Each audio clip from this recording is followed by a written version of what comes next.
Le cloud privé est souvent utilisé pour les data lakes et pour l'analyse big data. Les clusters big data offrent à la fois une grande capacité de stockage, centaines de téras à des pétaoctets, et de calcul, plusieurs centaines de processeurs en parallèle. Ils utilisent des serveurs standardisés équipés de grandes quantités de CPU, RAM et des disques locaux interconnectés par un réseau LAN d'au moins 10 gigabits.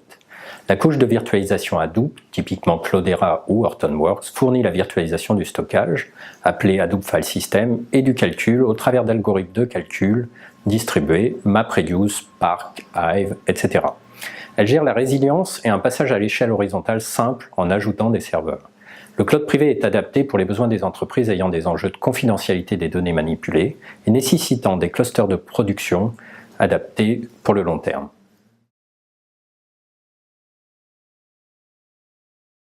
Les bases de données sont souvent la pierre angulaire des systèmes d'information et des applications. La bonne gestion des bases de données et des ERP comme SAP nécessite des administrateurs, DBA et des professionnels certifiés sur le ERP, qui sont des ressources rares.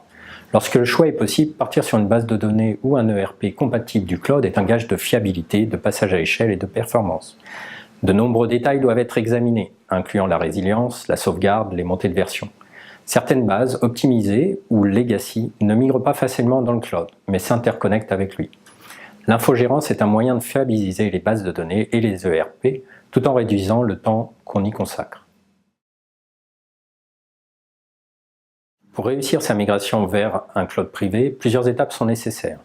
Tout d'abord, bien définir l'objectif business attendu. Agilité, passage à l'échelle, consolidation des infrastructures, plan de reprise d'activité ou de continuité. Et faire un audit de l'existant applicatif et des données. Puis, concevoir le cloud privé en fonction de ses objectifs, mettre en place la ligne d'intégration et de production et définir les politiques d'accès des équipes. Ensuite, convertir les images, faire le design et automatiser le déploiement sur la ligne de production.